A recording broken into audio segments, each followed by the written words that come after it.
I have to do something. What am I gonna do? Like sit down and watch the place burn down? I have to do something. I'm not backed by any political party. I'm not backed by the teachers union either. Tim, hit me up if you want to back me next time. People will use you, and that's pretty wild. I thought, why aren't you supporting me? Was there anyone in particular? You're such a...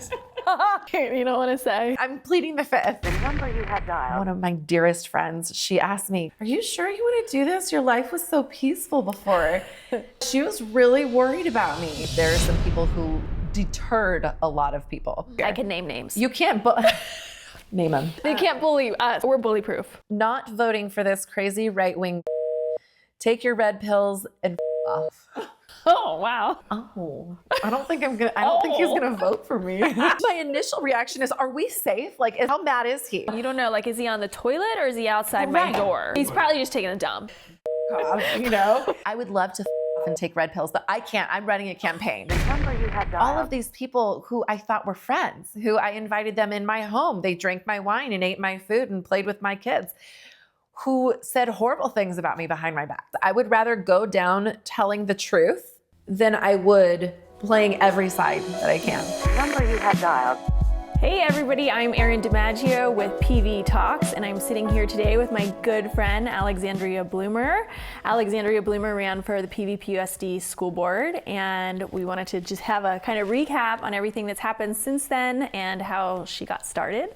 So hi, Alex, how are you? I'm good, I'm happy to be here. Thank you for being here. And how long has it been since we found out the final results? Has it been 2 weeks already? Oh my gosh, I think it has. 2 weeks. I think it's been 2 weeks. Okay. I feel like I wanted to talk to you sooner about this, but yeah. So first of all, I'd love to know, when did you move to Palos Verdes and how did you find out about Palos Verdes? So I moved here 11 years ago shortly after I got married. My husband found what he called the beach house. He sold an investment in Bakersfield and bought this house, and it was the weekend house. And then we got married and he wanted to live here full time. And I was a teacher, so I'm like, okay, we either have to be Bakersfield full-time or Palos Verdes. And then, of course, he chose Palos Verdes, and I fell in love with it. When did you start working in the Palos Verdes School District? I believe I got hired for my first long-term sub position at Rancho Vista that December. So we moved in September of 2013, and then I got hired for a long-term sub position. Were you a full-time teacher at some point too, or? Yes, after I got my foot in the door, I was finishing my master's degree in 2013 when we moved here.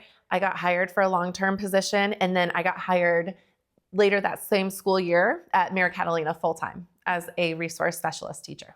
Oh, awesome. And so what was your experience like in Palos Verdes being a teacher? I loved it. I love teaching here. I have to say, initially, it was culture shock because I did all of my credentialing, my student teaching in Bakersfield in the Valley, and it was great. But I was working with students who had never seen the ocean before. And then coming here, and these kids, they have an ocean view at every school. I mean, I'm driving to Mira Catalina every day around, Trump Golf Course, Terranea. It's the most beautiful place. And then, doing the writing assignments, the writing prompts, I'll never forget. I got hired shortly after spring break. And so I had a student write about his spring break. And he went to St. Bart's. And I was like, I'm sorry? I'm like, you're in 4th grade and you went to St. Bart's? I'm like, this is, all right, cool. So that was all great. The depth of knowledge that the teachers have and the staff, the BASIS team, for example, which is a behavior support team for students with autism, they are so well trained and helpful. And where I came from, where I did my schooling, they were understaffed and underfunded. And so we didn't have all of these services.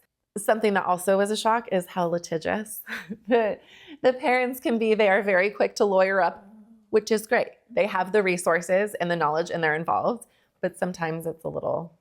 So were you ever involved in a lawsuit? I was. Actually, that was why I got hired. I was replacing a teacher who got put on leave. And many parents banded together and sued the district. And so that was part of it. And I ended up tutoring a student to make up for some service hours that she did not get. Are you allowed to say why she was put on leave? she wasn't doing her job. I mean, the students weren't learning, they weren't progressing. And it was pretty clear that, they would go home and report to their parents, we didn't do anything today. I'm like, what do you mean you didn't do anything today? You had an hour in the resource room and you missed an hour in the general education room. Why aren't we making progress? When did you make the jump from being a special education teacher and a mom to deciding to run for the school board? I got pregnant with my first son in 2015. And after I had Joseph, I was convinced I was going to be a stay-at-home mom. I'm like, I'm going to stay with my baby. And then like most moms, you kind of have an identity shift. Who am I? What am I doing? I don't have my life isn't my life anymore. I have this baby and I'm like, I have to do something. So I went back in 2017 to Marilest doing a job share with another teacher that I met at Rancho Vista who was amazing. And so that was great. I was teaching 6th, 7th, and 8th grade. It was a resource pull-out class. I loved it. It was great. And I got pregnant again in 2017. And so I had Maverick in 2018 and same situation. I stayed home. He was born in March and I stayed home the rest of the school year. I went back for a little bit. I tried substitute teaching and then it was just too much because our family dynamic, I needed to stay home. I needed to be available around the clock, any day, anytime to take care of the kids. And it was just too much trying to teach because I feel an obligation to my students, right? And my colleagues, I have to be there. So I became a full-time stay-at-home mom in 2019. And shoot, when did we meet?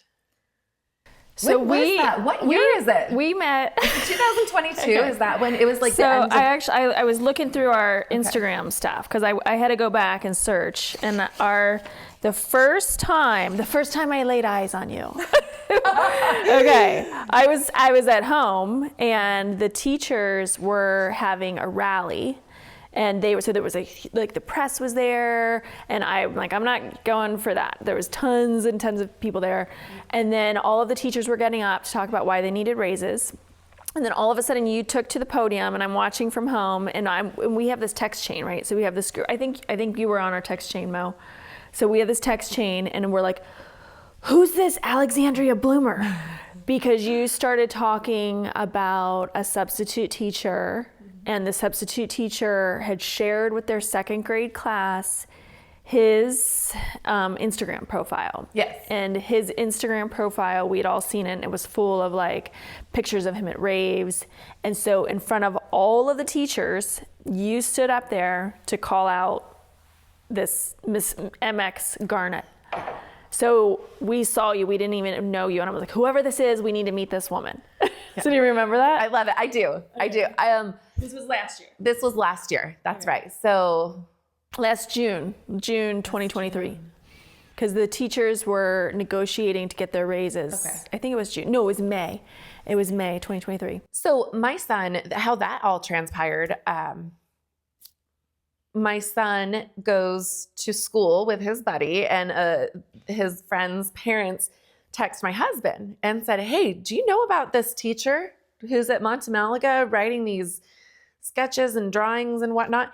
And we were like, no. And he sends us a picture. And I was like, why? It was his son was in 2nd grade at the time. My son was in kindergarten. And I thought, my God, this is something worth following up on, right? And the picture, to describe it, I'm sure we can you can find it on my Instagram. It had some pretty graphic sketches that weren't appropriate for 2nd grade. There was a lotus flower. There was blossoming. A lot of symbolism, right? And there was a character who had his tongue wrapped around an ice cream cone. Oh, yeah. And then what really struck me was, so he wrote she and crossed it out, and then them crossed it out, and then wrote MX, pronounced, and then in parentheses, pronounced mix. So mixture is the abbreviation, MX. And I'm like, well, no. I'm like, this is against English language conventions. You are using invented language, first of all. So no. And I went to the school immediately that day, talked to the principal. I said, hey, Mr. Chin, what do you think about this? And he was like, well, we have to, HR is in charge of vetting the employees. And I'm like, well, you're our first line of defense here. You're the principal. You didn't think when you saw this man in a beard with blue eyeshadow and a Hawaiian shirt that maybe, you might want to go in and take a second look. Well, no, that's what HR does. And what we have to do is look at, did the employee perform the task that they were hired for? And I said, well, no, he did not. Was the employee hired to teach the kids about mixing up your genders? Was that the purpose of No, he was in violation of several education codes. And that's insubordination. You're teaching against the curriculum. Like I said before, the English language conventions, you are using invented language. That's insubordination, period, done. So I knew immediately it was going to be a thing because this individual, I believe, exploits his trans identity and hides behind the LGBTQ community because he knows that they have a very loud army behind them. And it's really upsetting because I don't think that the LGBTQ community, for the most part, wants any harm on children. I think that there is a special brand of sick pedophiles who use this organization to hide behind. And I thought, we got to do something. And so initially my husband said, we need to pull the kids out. We're pulling them out of PV. We're sending them to private school. Which is what most people with the funds to do, they decide to pull them out. Yeah. I mean, I've done that. During COVID, I pulled my youngest son out because I'm like, I'm just not going to deal with this. So we can do that. But like for a lot of other families, that's never an option. Right. So and with that, I thought, okay, but that's only going to protect my kids. At this point, we had, thank God, gotten through the COVID mess. But I thought, I have to protect more than just my children. This is not right. And so that day I made a flyer. And You made the flyer? I made the flyer. Ooh, I made the infamous flyer. I didn't know it was you. I have the original. I'll show you. Yeah, I did. I made a flyer and I said, parents deserve to know who and what their children are being exposed to. If you have any questions or concerns about this, please call Rick in HR. And I had his contact info, Julie Hamill, because I knew she was, at the time, the only voice of reason. And then I also had our principal. And I handed them, I went to Staples, I made lots of copies, and I handed them out at pickup. And I only got one pushback. And what was the pushback like? Who pushed back? She called me the next morning. She goes, hi, I'm a little confused. What is the problem with this teacher? Oreos. Sorry, it's okay. It's okay. That's so cute. She said, well, can you please explain to me what the problem is with this teacher? I said, well, I would love to tell you what the problem is. Let's talk about this. I said, I don't think that it is a grown man's place, a stranger, because he's a substitute teacher is relatively a stranger, right? They've never seen this person before. He is talking about a transition, explaining, very complicated concepts and ideology to these children without consent, just to start with. That's inappropriate. And, so she just kind of left it at that. And I think she knew that I was not bending on this. So did she respond back or say anything? Did she say, I disagree? No. Did she give another point of view? Not to me, but she took it upon herself to put me in a box and label me as a bigot, transphobe. And so where and how did she do that? Just talking to other moms. Okay, so then she went around, so she didn't say anything to you, to your face. Right. So you explained what the issue is. And the issue is you have an adult using children to validate his self-identification. So he's exploiting children. He doesn't feel secure in who he is, and so he's dictating to children how to treat him, how to respond to him, so it affirms him, so he feels special. Yes. So he's using his position of power as a teacher to affirm his feelings so he feels special. He would not walk into a room full of adult women and dictate, or men. He would not, actually, he might do it with women. He would do it with women, but he would not walk into like a men's club and tell all of the men, here's how you need to talk to me. So he's doing it because children are naturally lovable and children are naturally submissive. And so he's exploiting the children to make himself feel special. And that's why he's teaching, because it feels good to be around kids.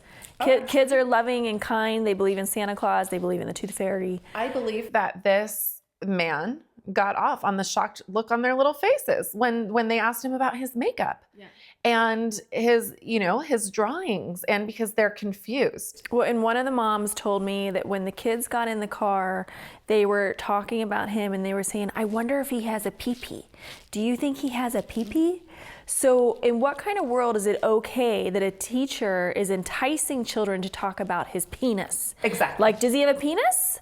Why should that even be coming up in a second grade classroom? To provoke that thought in a child's mind anywhere, let alone a classroom, is a giant red flag. So that was just the beginning. Okay. So I started digging into this individual, right? I mean, I had a week. I started researching. I'm like, I have to do something.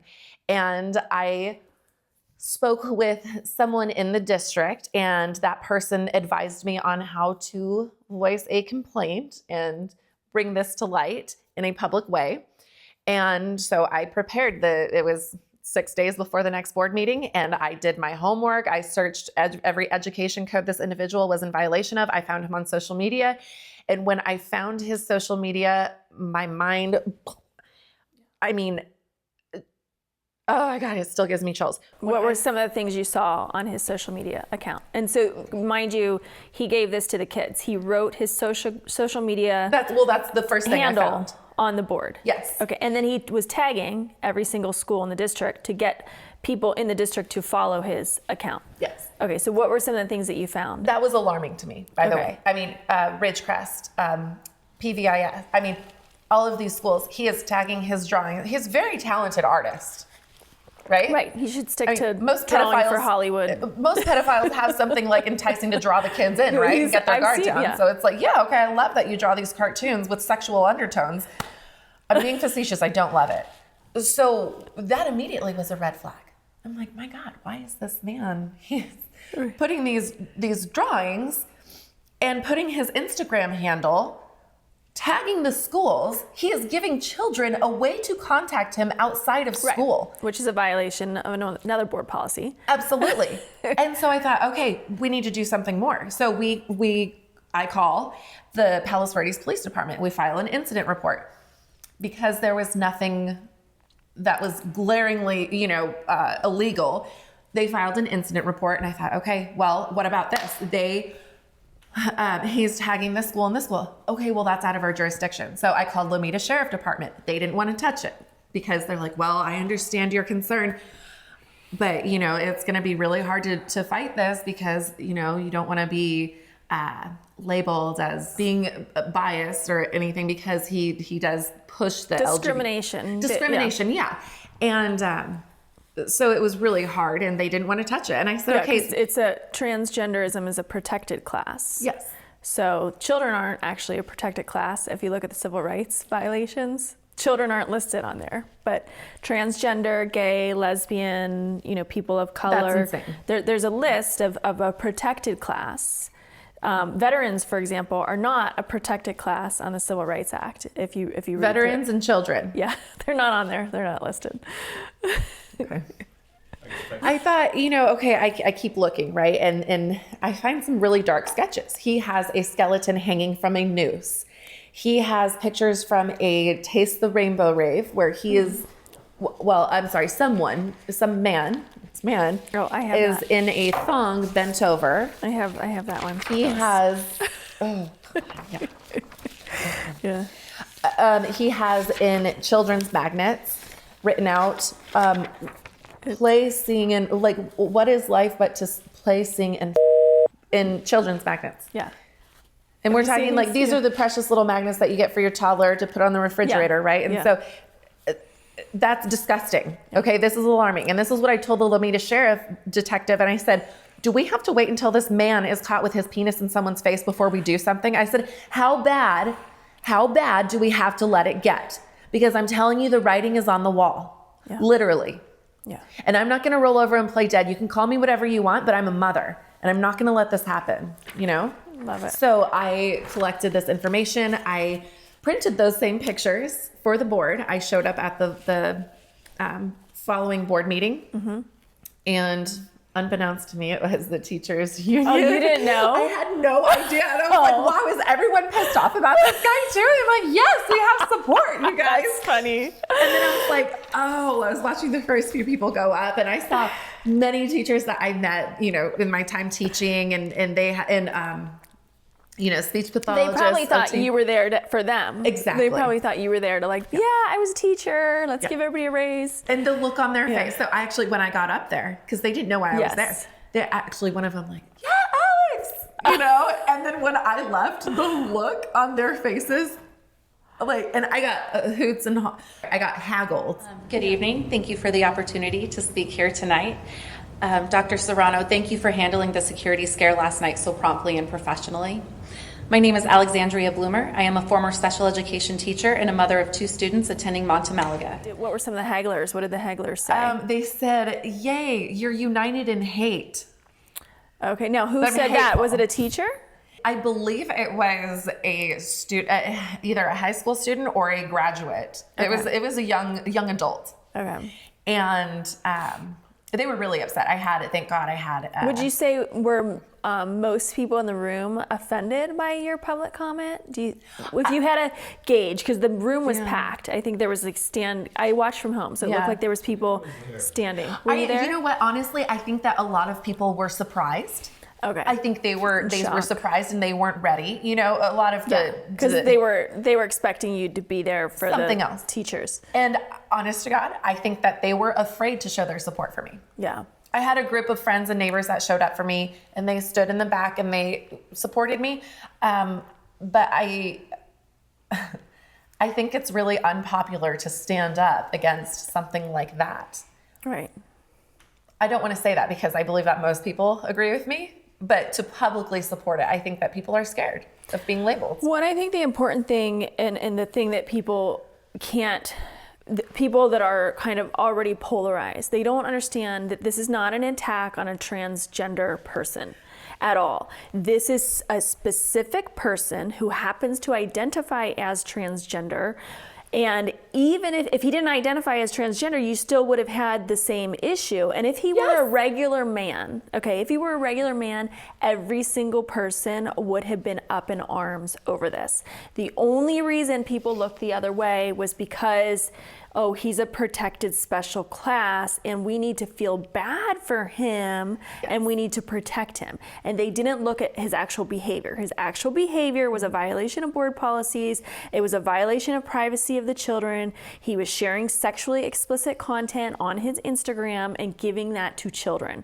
In any normal, sane person's mind, they would say that is wrong and they would be furious. And so the only reason that people were protecting him and calling you names was because they've been conditioned to believe we have to give the transgender people this special treatment. And we don't. We should treat everybody equally. Everybody should have, what they preach? The whole thing should be equal treatment. If you do a crime, you get punished. You do the time. Yes. You don't get special permission to break laws because of your chosen, and it's a chosen identity. And that's what was and it's a chosen identity because he was a full man when he was teaching for the district a few years prior. He wasn't born transgender. No. He decided, I'm going to try on dresses now. And he had sketches of his transition, what he wanted to look like after his haircut and with his makeup done and all that, which he also shared with the children. Yeah. And that's what upset me. I mean, there are so many things that were upsetting. First of all, my kids, right? All the kids.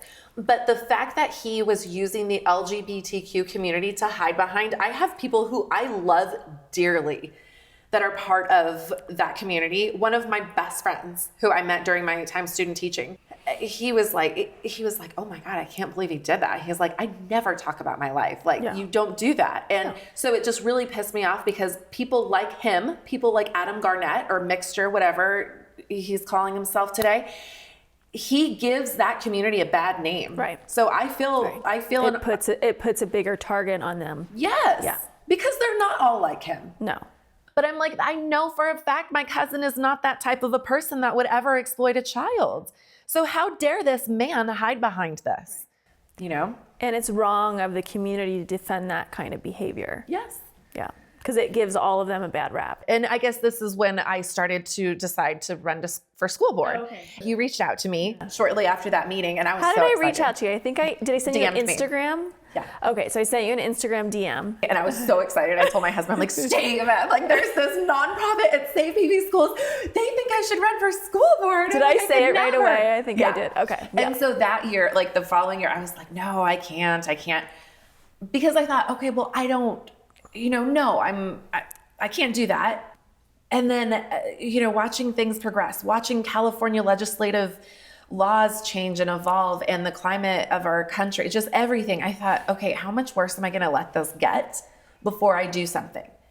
I have my experience as a teacher. I am a mother, and I am incredibly fortunate. I get to stay home and raise my kids. So I have time to devote to this while they're at school. And I thought, you know what? I got to do it. I have to do something.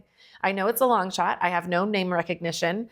I'm not backed by any political party. I'm not backed by the teachers union either, or I wasn't. Tim, hit me up if you want to back me next time. So I thought, I'm not what am I going to do? Like sit down and watch the place burn down? I have to do something. So I did. That was the start. So what were some of the other things that you hoped to change, or some of the things that you were alarmed about or concerned about that you wanted to create a positive change for? The sexual education. I think it's disgusting, the things that the teachers are actually required to teach. Yeah. So it's not just people like, mixture who want to throw this stuff out there. There's actual, curriculum now that they have to teach to our kids, and you parents can opt out, but it's so inappropriate. Yeah, so we don't need to example of that is my daughter is in honors chemistry. She gets in the car and she says, "Hey mom, guess what we learned today?" I'm like, "What?" "How to put a condom on a bottle." And I'm like, "What?" And then the first thing she says, because she knows I'm pretty vocal, she's like, "It's not my teacher's fault. Don't email my teacher. She didn't want to do it." Like, so she starts immediately defending her teacher because her teacher was uncomfortable. And her teacher said, "I'm sorry, but I have to teach this. It's mandated that I teach this." So then I'm talking about it later at dinner. And then my older son, he's 19 now, but this was 2 years ago. And he's like, "Oh yeah, we learned that in 7th grade." And I'm like, "What? Why didn't you tell me?" And he's like, "This is why. This is why I didn't tell you." Yeah, because and then they're both like, "Don't email our teachers." Yeah. And so you have now this situation because my kids actually like their teachers, and their teachers have explained to them, "It's not my fault. I have to teach this." Like they have no power. It's not my choice. They have no control. They don't have any charge over the curriculum. They're being forced to teach things that feels wrong to them. And then, because I call out what's wrong, then my kids are defending their teachers for doing something that's wrong. So it's like, and what's underlaying all of this is fear. Everybody feels intrinsic that this is wrong. I shouldn't be teaching 7th graders how to put condoms on bottles in the classroom. I didn't go to school for this, right? But nobody does anything because everybody's afraid, and legitimately so. They're afraid they're going to lose their job. They're afraid they're going to be called bigots, homophobic, whatever other names that labels. And so it's a situation in which, like, I always think about that I saw this meme, and it's of all of these people hunched over, and there's thousands of them, and there's this weight on top of them, and it's like this oppressive force. And they're like, what happens if we all just stand up? Like everybody needs to collectively say, "No, I'm not gonna teach the kids how to put condoms on in my so class. Powerful. This is not my place. I'm not gonna encourage them to have sex because that's what they're actually doing." Isn't that wild though, Erin, to say that? Because I get it. You don't want to rock the boat. You're a teacher. You just want to go, do your job, go home. But the fact that people are afraid to say, "I don't want to teach 13-year-old children how to put on a condom." Right. But I mean, so while I respect their reservation, like not wanting to rock the boat, my God, say it. Yeah. I got you. Yeah. You know? And then, not in Palos Verdes, but then you have like in LA County where kids are graduating, they don't know how to read. Right. I'm like, oh, great, but they know how to have anal sex. They know how to have anal sex. And so Oh, that's good. another thing, Assembly Bill 230 with the tampons in the boys' bathroom. Okay, so tell us what that bill is for our listeners. So it's under the Menstruation Equity for All Act, Assembly Bill 230. It's intended to provide menstrual products for our vulnerable community. So our homeless population, the poverty, great. I love that. Under that bill, they have snuck in, we really need to support the trans population. We need to start putting tampon machines and sanitary napkin dispensers in the boys' bathrooms. And that started in junior high last year. And then this school year, they're doing it as early as third grade. Third grade, there's going to be tampons in the boys' bathroom. These are 9-year-old boys. Okay. And will this be in all boys' bathrooms? At least one. Okay. The law says at least one. Right. I lobbied to have it, okay, if we have some 9-year-old trans boy, let's support them, put it in the faculty bathroom, and let them go. Because otherwise what happens, and you saw this, what do 13-year-old boys do when they have freaking tampons? Oh, they flushed them all down the toilet. Flush them down the toilet. I think I'm opposed to putting it in the faculty bathroom. I think there should just be a non-gender bathroom. There should be a separate bathroom or the health office. But it shouldn't be where you have a girl who identifies as a boy going into a boy's locker room, because that's dangerous for that girl. No matter how she identifies, boys, there are some boys that could end up hurting her. So I would be concerned for her safety. But if they absolutely want to identify that way, there needs to be a separate safe bathroom so nobody's hurt. And I think putting them in a faculty room is wrong too, because not all faculty members are trustworthy. There's been tons of documented cases of teachers molesting and harming and raping kids. I retract my statement about the faculty bathroom. And that's the thing that drives me nuts, this thing that like teachers are God, and it's the same thing with doctors and priests. We know what happened to all of the gymnasts that were sexually abused by that doctor. We know what's happened to all of the kids that were sexually abused by priests.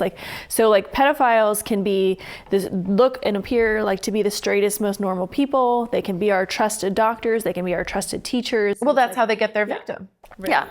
And anybody can groom a child, and that's what's scary. So it's we need to make sure that we don't put anybody on a pedestal because it's the faculty, it's safe. No, let's have a separate bathroom. Okay, so when you decided to run, it was pretty much, that was the seed. Your why was you were seeing things happening to the kids you didn't agree with, you didn't like the sex education, and you wanted to change that. What are some other things that you hoped to change by running and by getting on the board?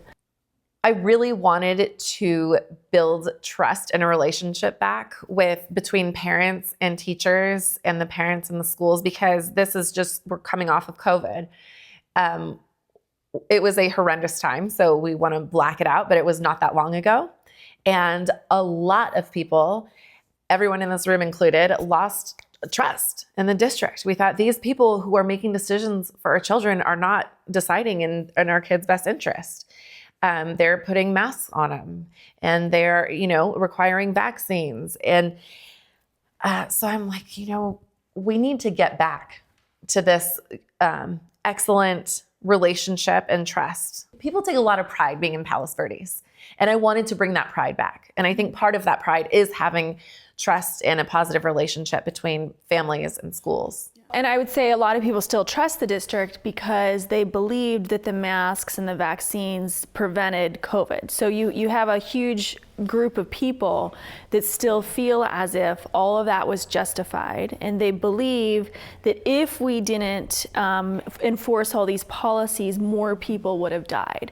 So is there anything that you could say to try to explain why we felt the way we did, why we felt the masks were wrong, why we felt mandating the vaccines were wrong? Or how could you communicate to that group of people that says, well, if they didn't do that, more people would have died?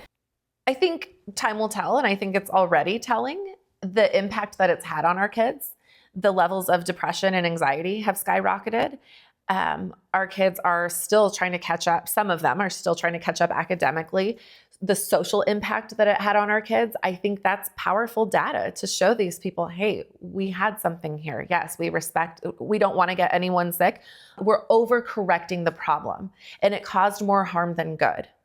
Unfortunately, you can't get through to everyone, but that would be my approach. Yeah, well, I would say the cure was worse than the disease.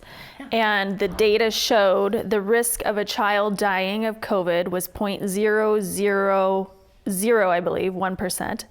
So there was basically zero risk of children dying of COVID. And the majority of, unfortunately, people that did die of COVID, a lot of it was due to mistakes within the medical system in how the patients were treated in the hospitals. This idea that the masks and the vaccines saved people, it's false. It's not true.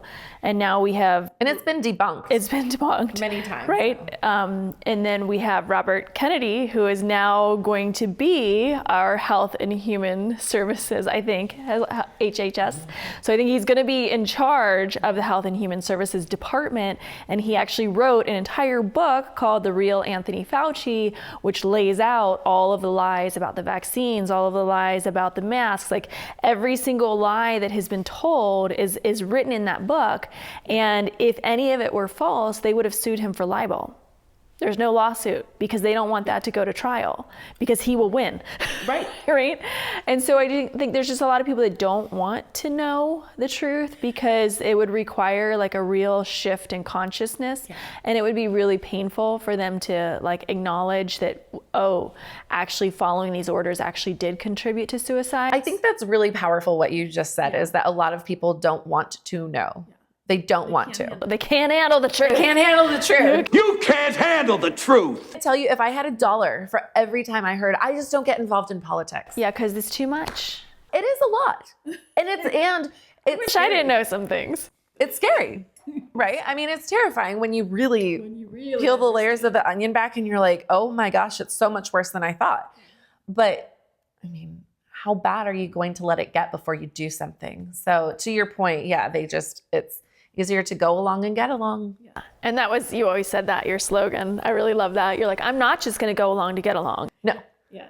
And I think there is something too that, we are wired to live in a herd, right? We don't want to be the outsider because that means death. Like that's how we're wired. So no one wants to speak up. Well, my kids that's my line. That's my why. So I'm like, I'm going to do it. Thank God I found a tribe behind me. So now I felt, I had all the support and strength and wisdom to run for board. So. Okay. So I want to know when you announced that you were going to run, other than us, did you have other people that reached out to support you?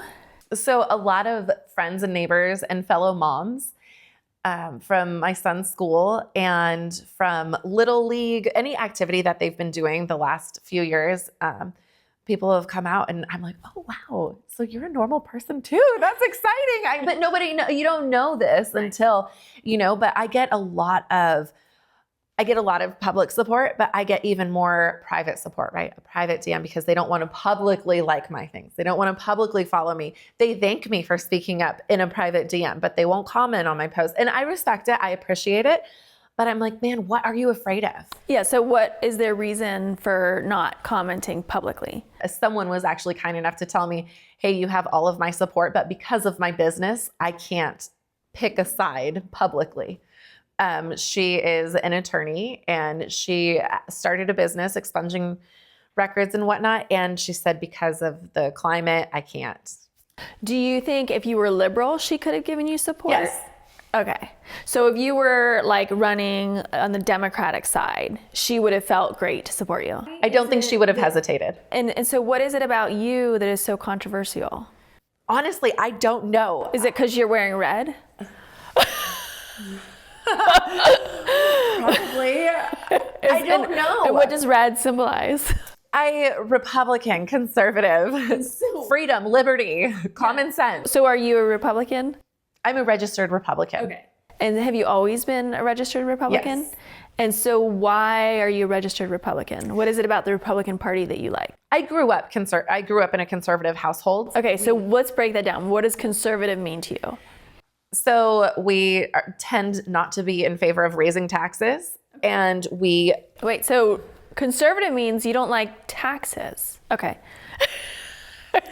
Like we gotta like break that down, right? Conservative means we don't like giving the more money to government. Sorry, go ahead. okay. All right, so go on. So And upholding traditional family values. So what's a traditional family value?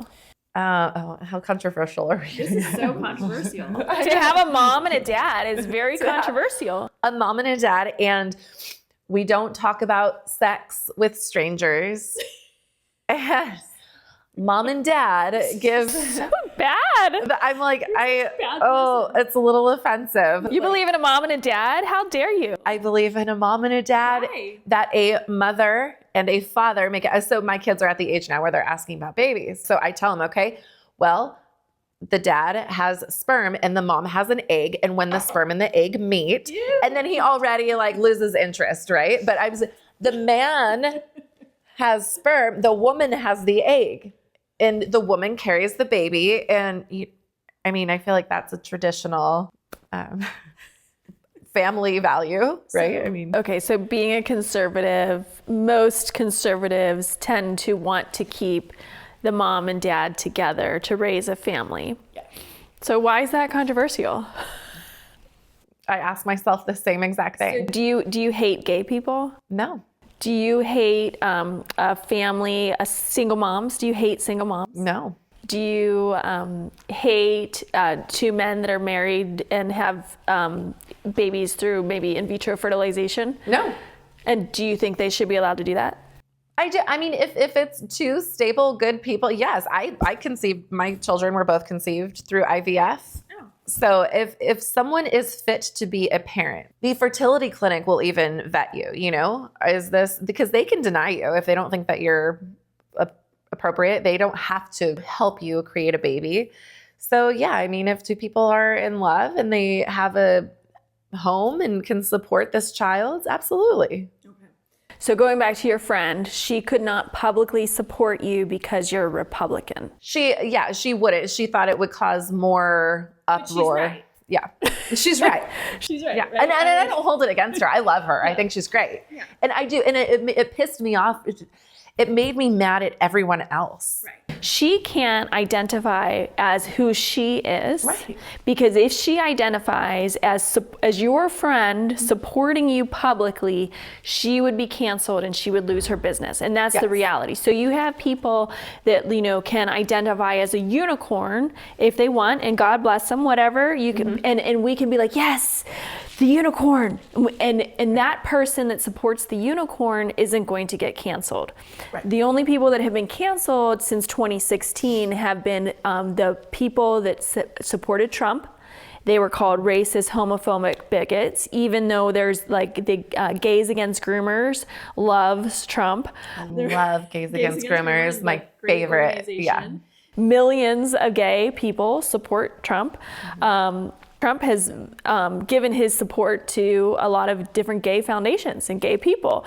Even Mr. Sir Elton John, there was, I think it was Trump posted this video with the North Korean dictator, what's his name?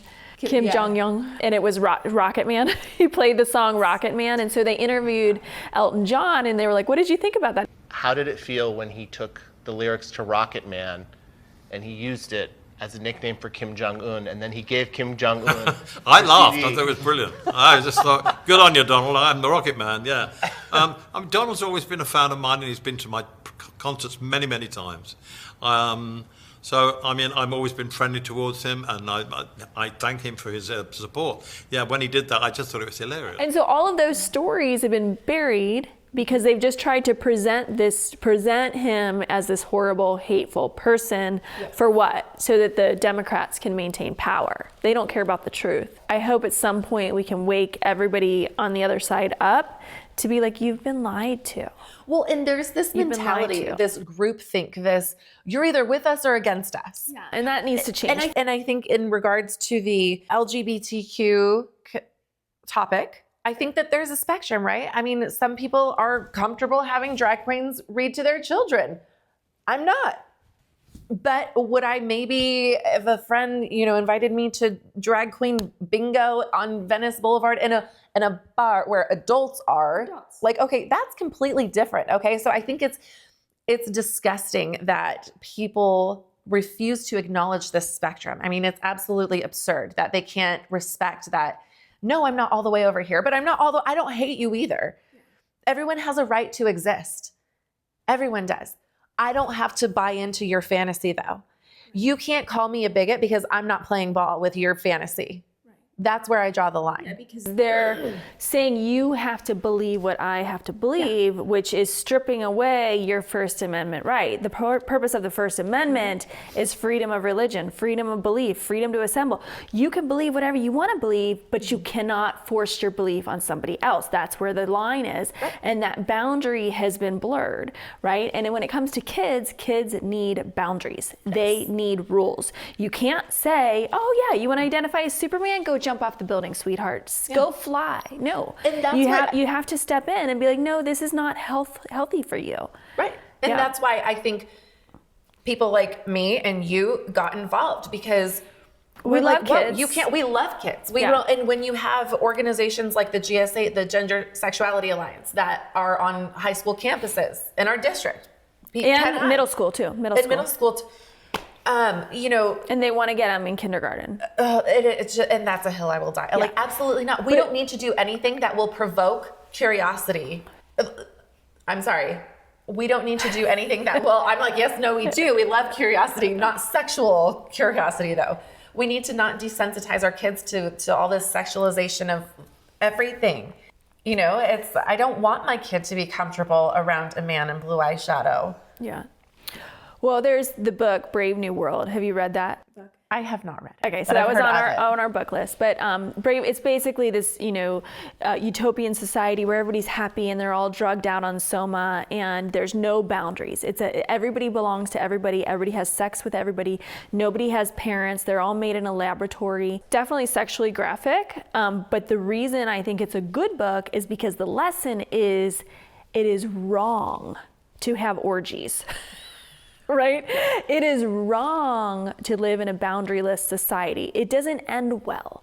And that's the difference between the new books that are being written is it's promoting this sexually explicit lifestyle. It's toxic femininity. It's like giving everybody permission to just walk around naked and say, this is a beautiful thing. We're flying our freak flags. Isn't it wonderful? I'm like, no, we need to ensure that children learn about intimacy, connection, covenants, commitments. Safe sex is committed sex, not sex with everybody at the party. Right. And so in Brave New World, they're having these full-on orgies all the time, and there's no boundaries. And that's when I listen to some of the stuff I have seen coming out of the GSA, the Gender Sexuality Alliance. If you look up how many genders are there, there's over 72 genders. 72. And you read that list and they keep adding more according to the to list. them. According to them, right? And so that's where you're like, that's where we need to draw the line. Like, this is out of control.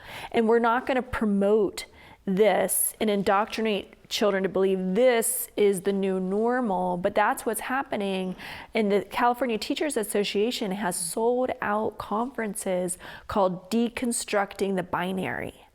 And so when I hear like Tim Coleman talk, and he's, presenting us in this really destructive light, that means he must agree that there's 72 genders. And that's not something that should be taught in public school. Like, if you want to believe that, that's fine, but that should not come into our curriculum. No, and I think that's one of my pillars that I ran on is school is for reading, writing, and math.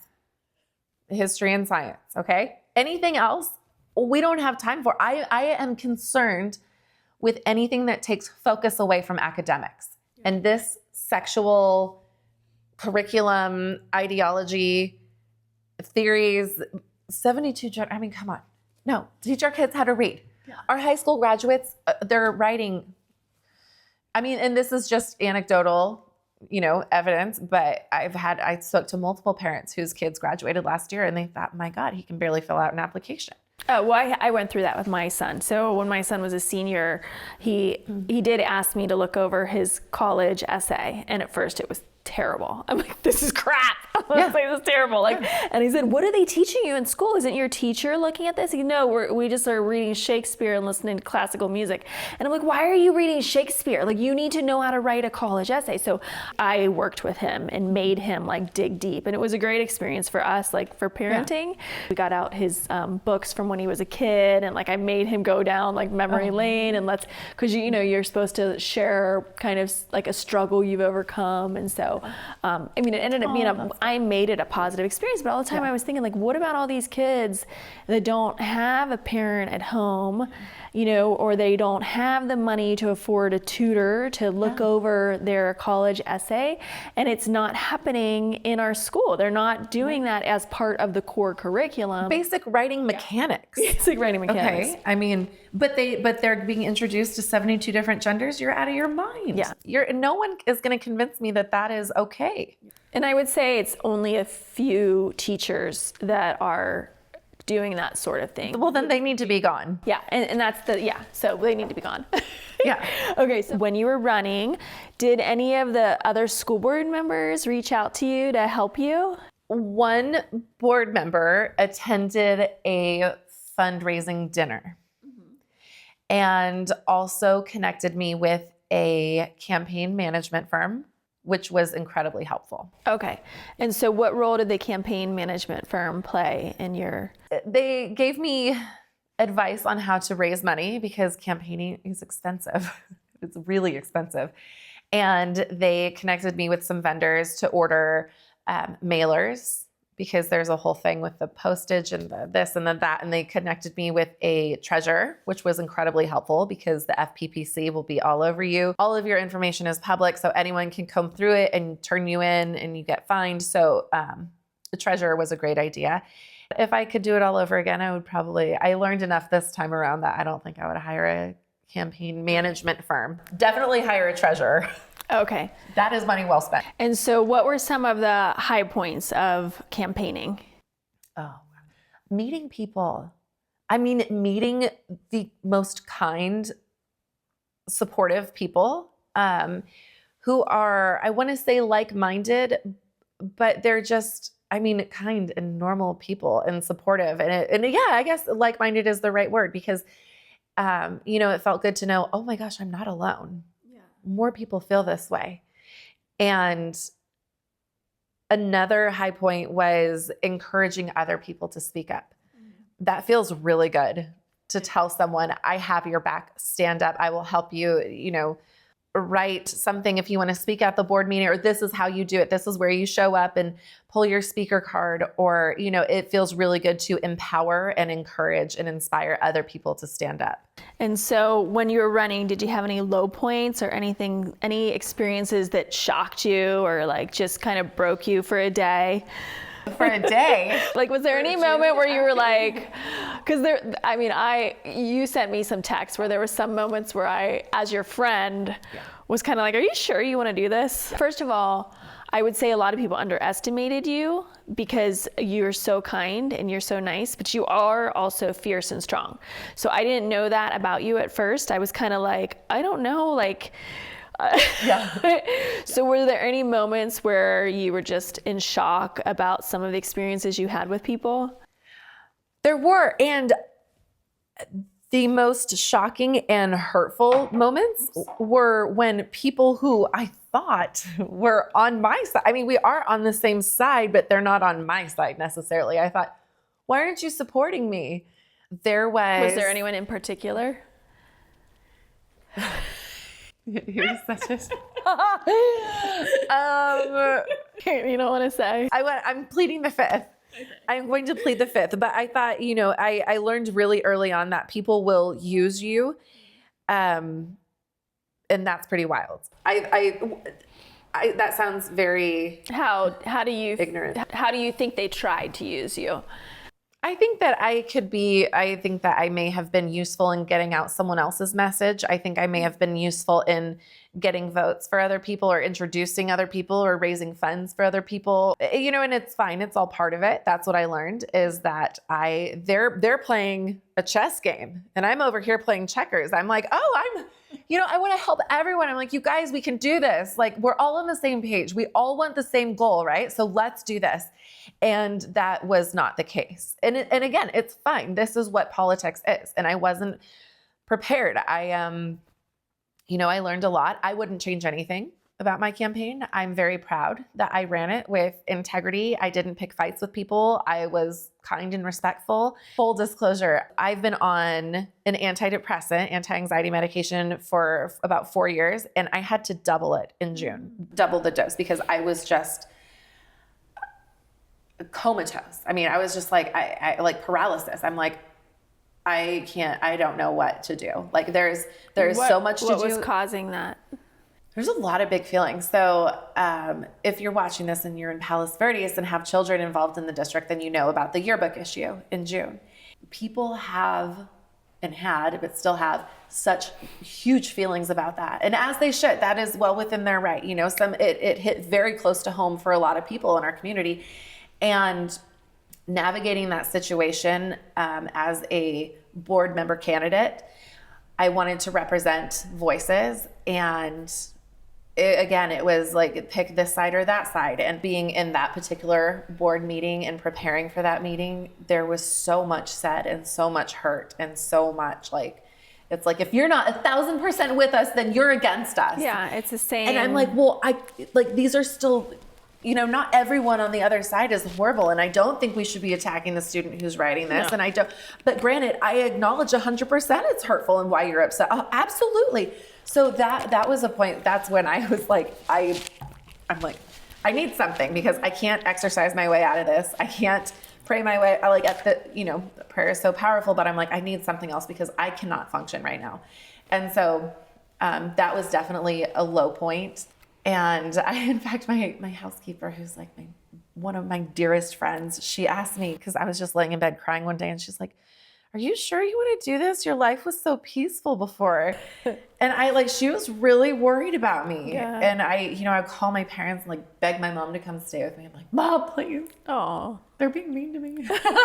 No, it's fine. Was anybody particularly mean to you about that? Because you made a public comment at the meeting, and the comments, it was really interesting, because I was watching more from a view of just seeing the reactions and watching. I wasn't emotionally attached to the story, but I was more curious as to how everybody would respond. And you had the Jewish community that was really heartbroken because the article was historically inaccurate, and it painted a very negative picture of Israel, and it made it sound as if Israel was at fault and the aggressor, and that the Palestinians were innocent. Mm-hmm. And so it was a very lopsided view and a fictitious view of reality, because in the article, I think it said something to the effect of, we're just now hearing about Israel. Right. We're like, no. Right. It's in the Torah, it's in the Old Testament. Well, right. Israel's pretty old, been around for a long time. But I also looked at that as this child, because it's a child that wrote it, I think junior, senior in high school, but I'm like, why doesn't she know that Israel's been around for a long time, that it's not just something we suddenly started talking about, right? And I'm like, that's a failure of the school and of her parents and of the community and of everybody. That's not just this kid, because this kid she got that off of social media probably. Yes. She probably didn't learn that in school. Because this was following October 7th, so where we had she came up with all of this on her own, and nobody was like, honey, pull her aside. So that's what I more had an issue with, how did nobody catch this? Mm-hmm. And I asked my daughter, who's a sophomore, we didn't buy the book, but the books, I have the Pen High books, and it's this big, it's this fat. It's huge. It's bigger than an encyclopedia. It is so big. And I'm like, you only have 1 teacher that's in charge of the yearbook committee, and she mostly lets the kids run it on her own, and like she probably didn't read every page, and maybe she didn't even know. Like, so I just felt like there were so many things that led up to that. I think it was a big blame game, right? Yeah. And it was like a witch trial. They like wanted to hang the teacher, and I'm like, that's not okay. Right. They're like, who's the teacher? Who's the student? Like, let's like tar and feather them, right? So I'm like, that was wrong. Okay, but it was also wrong not to just admit, like, okay, this was wrong. Yeah, I think that the district, the higher ups failed. I think that it was they failed on handling it. Just acknowledge, we are so sorry. This slipped through the cracks. This is not okay. We are very sorry for the pain that this has caused. And I think that they could have done better course correcting. Okay, I do have to say the principal did send an email out and did apologize, but that only went to PV High. So it wasn't district-wide and it wasn't publicized, right? So you only had like segments of the media that were on the mainstream news, but like there was no mention of like, oh, actually, the principal made a heartfelt apology in person to the parents that showed up for a meeting. And I had asked the superintendent, and I asked Julie Hamill, school board member Julie Hamill, I was like, you should film this. Instead, what they did to avoid the Brown Board Act, which says you have to publicize any meetings where the majority of the board is present, instead of having the majority present and putting it out so everybody could see, they had Julie go sit in a separate room. And then they only had Ami Gandhi and Linda Reed there. And I think Saradine and Linda Kurt were in separate rooms. So the principal gave this really deeply heartfelt apology. And like, it was sincere. She really felt horrible. I believe that. But the public didn't get to see that part. And even if they did, I think people were just so angry. But why do you think that why? Why not? I mean, I understand the Brown Act, but why not put it on the agenda? Yeah, they should have done that from the beginning. And publicly. Yeah. So that's why I say, it was a failure on. Well, it's the pattern. It's what they always do. They just want to sweep everything under the rug. Like, let's just make this go away. And it's the gaslighting. It's this culture of like, let's not actually address it head on. Let's see if we can get this to go away. And it hasn't gone away because here we are, like people are still talking about it. Well, I think that this, and I mentioned this in my address to the board in that June, that there's a pattern here. We are desensitizing our kids to all of this disgusting and harmful ideology. Yeah. Like having the GSA, who the Gender Sexuality Alliance, which is different than the Gay Straight Alliance. So please look up the Gender Sexuality Alliance. They have a very public 9-point platform that calls for the abolition of police and authority.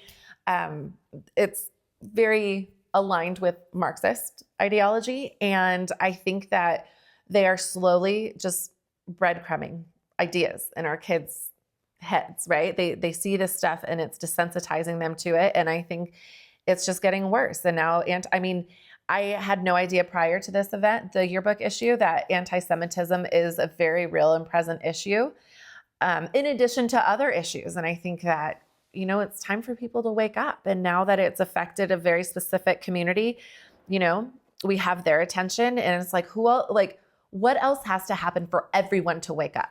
And I know you've been like shouting into the wind for like the last 4 years. You're like, is it Stuart Little? What is that cartoon where he's like keeps saying like the sky is falling, the sky is falling. Oh yeah, Chicken Little. Chicken Little. Yes, Chicken Little. I know. Yeah. So it's like to your point, it's falling. Yeah, and like so my moment was with this teacher, this mixture, talking to kids, exposing things to children, child exploitation, and now it's this, and it's like, how much worse do we have to let things get, you guys? Look, it's bad.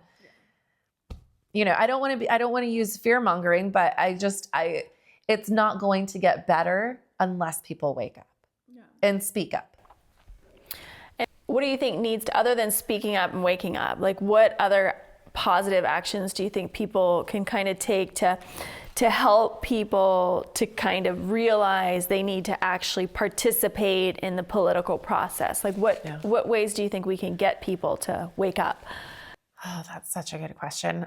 I encourage people to go to the board meetings. Mm-hmm. I think that's very powerful. There's a board meeting twice a month, show up for one of them. And I think that your presence is powerful. I think that there is power in numbers, and letting our leaders know that, our elected officials know that, we're listening and we are paying attention and we're going to speak up. And I think parents exercising their rights. You know, you as a parent, you have the right to know all of your child's curriculum. You can ask for that. And I think that that would be a great start too. And just being involved, asking questions, showing up. This just popped in my head. So with that, when you were on the campaign, they put a bond measure on the ballot, Measure YesonSOS, and that ended up causing, I'd say, a lot of controversy. A tad. It did. So where were you on the bond? How did you feel about that? And what was your personal experience talking to people about that bond measure? So initially, I thought, no new taxes. Okay, we are overtaxed and we are underserved. No new taxes. I did my due diligence. I talked to a lot of people, was contacted by some people and trying to sway me the other way. And a lot of great information I learned about the bond and how it's structured and what it's intended for, what exactly our schools need. And initially, I was met with a lot of resistance when I was a hard no. And in fact, people on Nextdoor, some creative gentleman, Elliot Levy, who I've never met, but he had some interesting ideas about my intentions and my husband's intentions. He said on a Nextdoor post that the only board candidate that opposes the bond is married to a developer. And that was, you know, coming off of a comment about concerns of low-income housing and us closing schools. And I mean, it was absolutely ridiculous. It is ridiculous because if your husband wanted to capitalize on this bond as a developer, you would have been pro-bond. Right. All developers are pro-bond. All developers are pro-raising taxes. So like his kind of logic didn't really make any sense. It was a swing and a miss. but it was interesting, right? I mean, I'm like, whoa, I don't know this person. That was the only bad thing that anybody could find, like supposedly bad thing. The only supposedly bad thing about you is that you have money.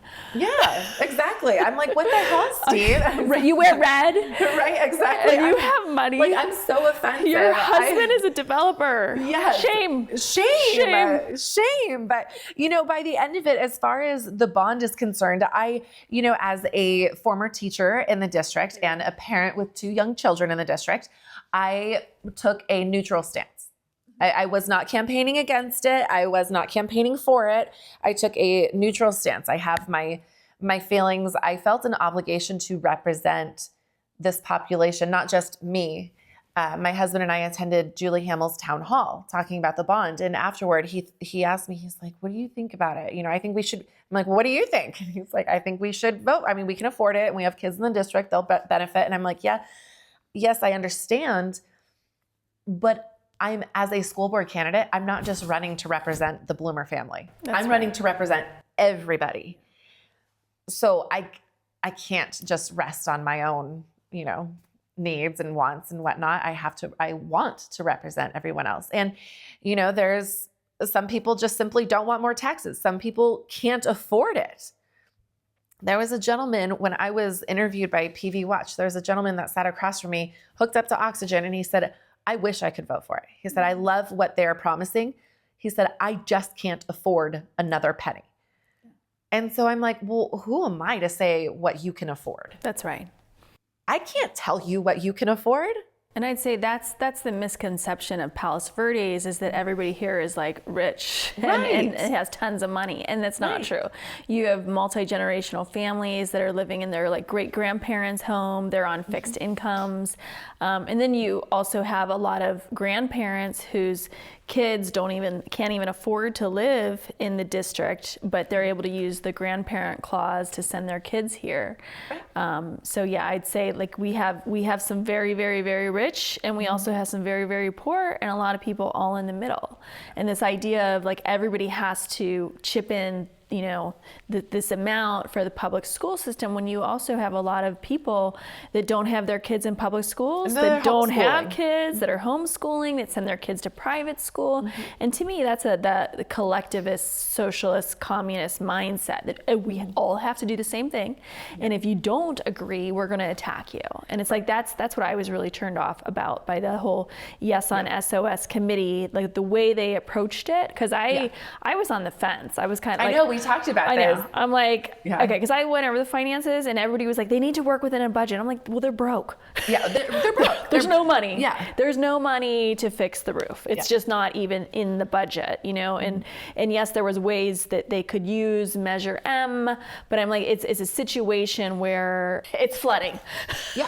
And so you can't squeeze blood from a stone. You can't squeeze blood from a stone. I like that. Yeah. Look at that on a shirt. But yeah, so I was on the fence, and for the same reason. My kids are in the school. Like, I feel like, and my daughter's telling me, like, there's rats everywhere.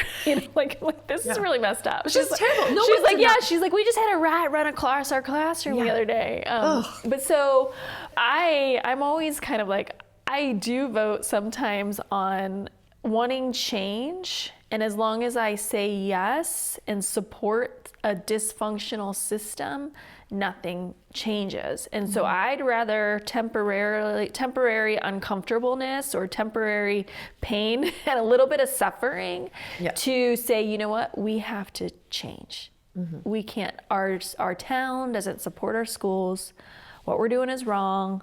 And we need to actually figure out how to accommodate all of these people that don't agree with what we're teaching in the schools. Or, we need to, and so I wanted it to fail because I wanted them to feel the consequences of their inaction. Right? Yes. And then also I wanted it to fail because I didn't like the behavior on the YesonSOS committee people, because it was the same kind of crap during COVID. Oh, if you don't get vaccinated, you want all the grandmas in town to die. And I'm like, what? Right.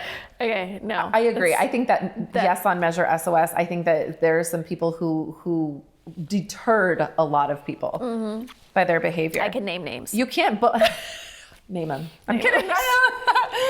But it's like, you can't bully people into voting your way. You can. Well, you can't. And well, they did.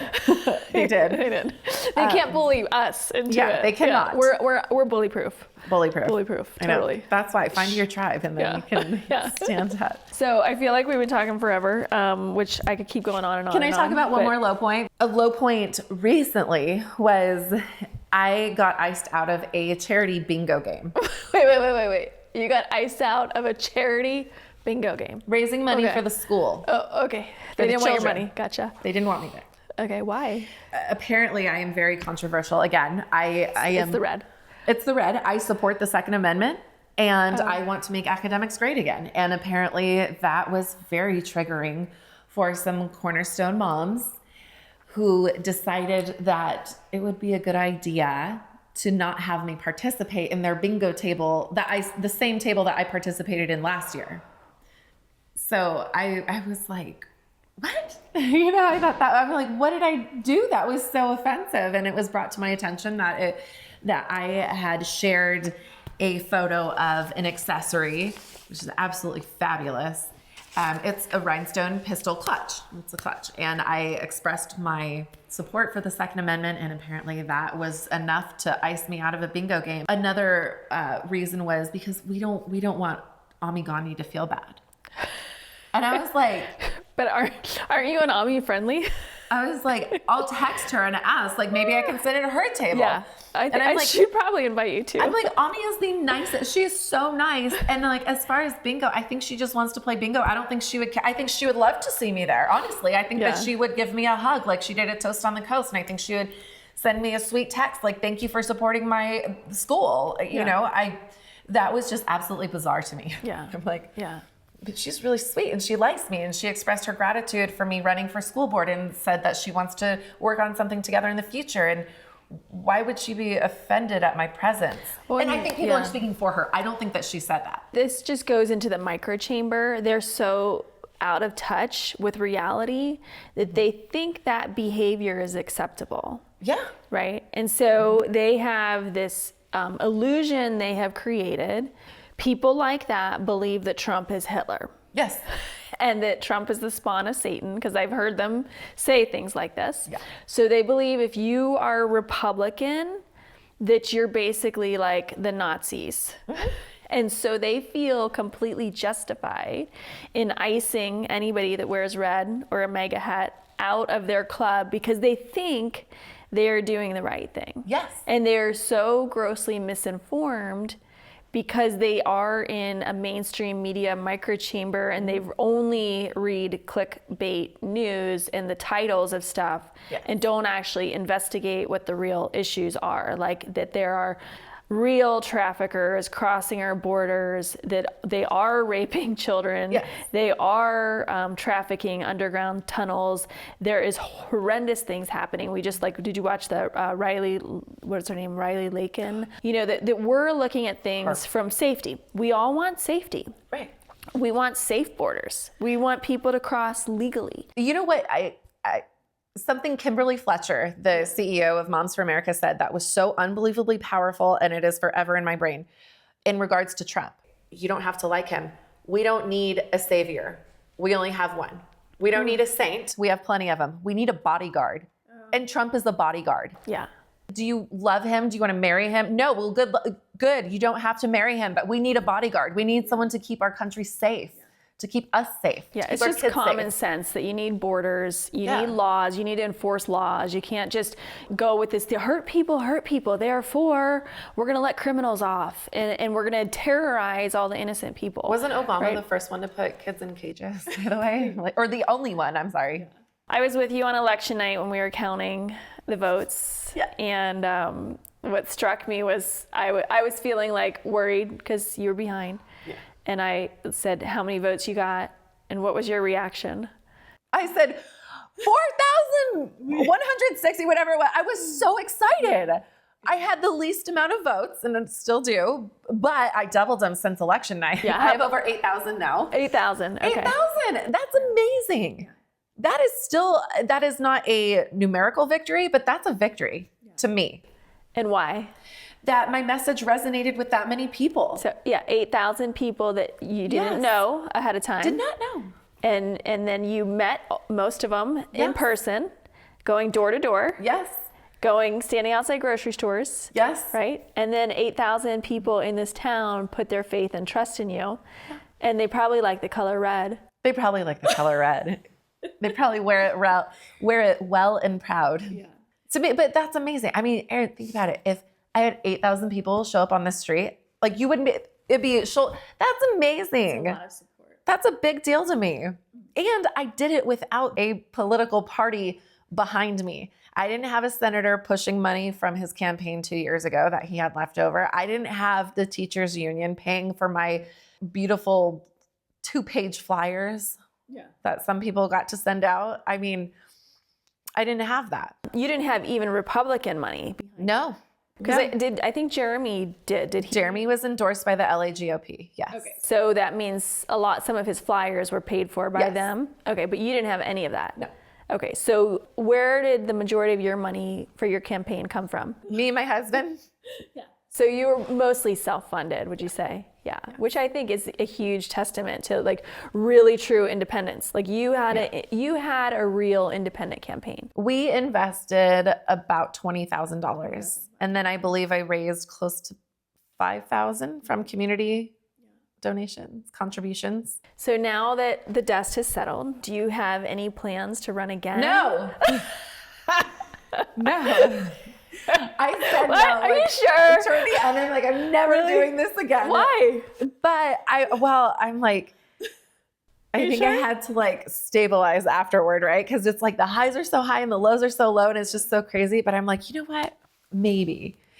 I did. So we went from no to a maybe? Yes, to a maybe. I have to say, I got a really nice email from Devin Serrano encouraging me to stay involved, and the superintendent, and then outgoing board member Linda Reed sent me a really nice email. Oh, that's nice. Saying that she appreciates my willingness to run for campaign and respects, my efforts, and thinks that while we don't agree on everything, we agree on some things. And she thinks I would be a great candidate to be on a committee, on an oversight committee. specifically the Measure YesonSOS committee. So, and she said that she believes her colleagues would agree with her. So I thought that was really nice. That's huge. Yeah. Yeah. And like I said, Ami Gandhi, after the League of Women Voters, she gave me a hug. I mean, she was so sweet. That's when we exchanged contact info and started texting. And she expressed her interest in working on something together in the future.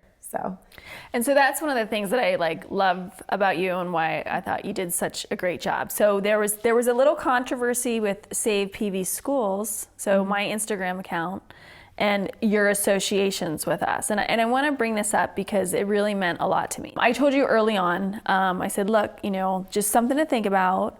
When Julie Hamill was running, she told me her campaign manager said she should distance herself from Save PV Schools because we were too controversial.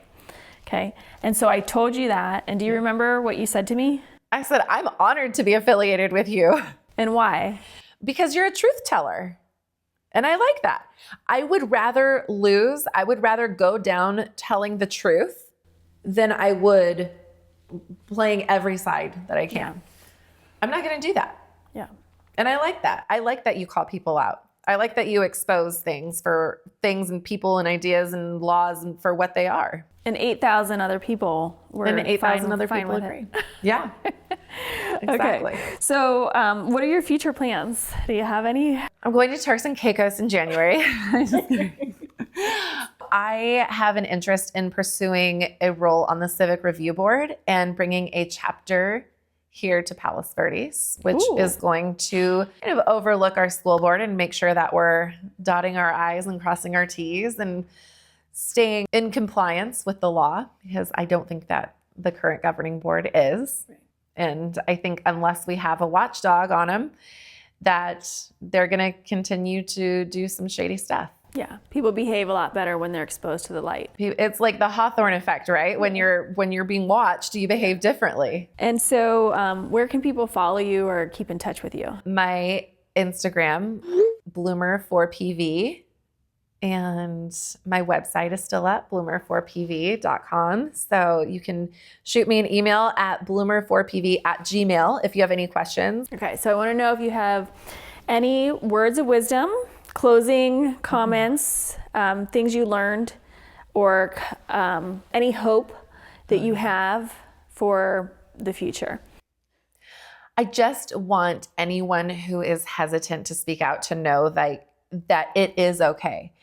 And any people you might lose, it's just making room for better people, for your people. And please know that you have so much more support than you might think that you do. You're not alone. You're not on an island, and you'll feel so much better. And you got to get out of your comfort zone. If you want to make change, you have to get out of your comfort zone. Yeah, and we'll have people's backs. So to moms and dads out there, just reach out to us and we'll blow up your stories. We'll share them on social media. You have an army of people behind you. Anything else you want to say? I want to say that I'm really proud of myself. I'm really, really proud, because while there are so many people that have comments and, thoughts and ideas and gossip with their friends at their pickleball games, and they're so brave behind the keyboard, I'm out here trying to make a difference. Okay. You might not like me, but I'm trying. I'm doing something. So like me or not. And again, back to the people who, if you're scared about being iced out of a table, you can play bingo with me and Erin. That's right. St. John Fisher has a banging bingo. That's right. Well, this was such a treat talking to you. So we're going to start doing regular talks like this, because I want the community and PV to just be able to not just do a quick soundbite, but actually hear full conversations, get to know us, because I think that's a big thing with social media. People just, scroll by and they form snap judgments, and you can't really get to know somebody just by their Instagram feed, right? You don't know what's going on behind that picture. So is there anybody in town that you think we should have another conversation with or present to the community? Definitely. I would love to interview Des Myers. Oh, she's fantastic. I think she is a powerhouse. She is a wealth of knowledge, and I would definitely be interested. Anybody else? I think it would be interesting to interview Julie Hamill and hear her perspective, because she is firing on all cylinders and she has been going through it. And I think Julie Hamill is incredibly intelligent. I'm glad she's on our board. I think she's doing a lot of positive stuff. I respect her as a person. We had a personal falling out, but I'm glad that she is on our school board. I think it's hard to be under the spotlight and learn as you go. She's never been on a school board before. Nobody has. So, I mean, it's easy for me to sit on the sidelines and say, hey, this is how you should play the game. I think it would be good to interview Erin Chan about the school finances and also about like this dynamic with this campaign committee and the way they attacked him because they were vicious. They put his picture up. And I didn't like that. So, and I think it'd be great to interview him. I think it would be interesting if you could ever get Sarah Dean to actually sit down for an interview. I was thinking that too. Because I would say of all the people, she's been attacked the most. I'd say by us too. Yeah. You know, I saved every single one of her tweets from pre-2020. I went back, I found stuff from 2016. Maybe she's changed her mind. Like maybe she has a different view now.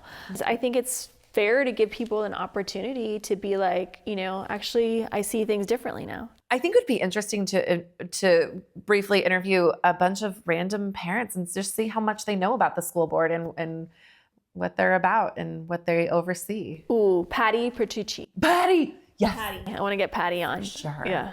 She knows where the bodies are buried. She knows where the bones are buried. Yeah, and then there's a lot of Republicans that I would like. I like Danica Keys. Yes. Eric Slater from the Civic Review Board. I think would be fantastic. Okay. All right. Oh yeah. Well, yeah. I think we should get the whole Republican board because what I'd like to highlight is how they have been treated by society. Yeah. You know, they've been treated like outcasts and they're the most loving, kind, wonderful people. I would say all Republicans in town have been like just treated like outcasts on social media. People have said things about them they would never say to their face. Yeah. Yeah, like just let's just read all the mean Do you want me to read the email I got? Not voting for this crazy right-wing bitch. Take your red pills and fuck off. Oh, wow. So how'd you feel when you got that?